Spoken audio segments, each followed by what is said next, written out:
अगं काय झालं? पुत्र झाला यशोदेला, पुत्र झाला यशोदेला.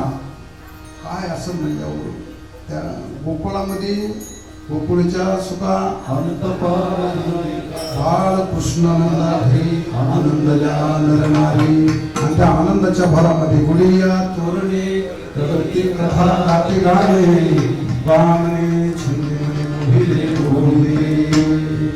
काय बाळ कृष्णानंदा घरी गेले. दुसऱ्या गोळीने सांगते की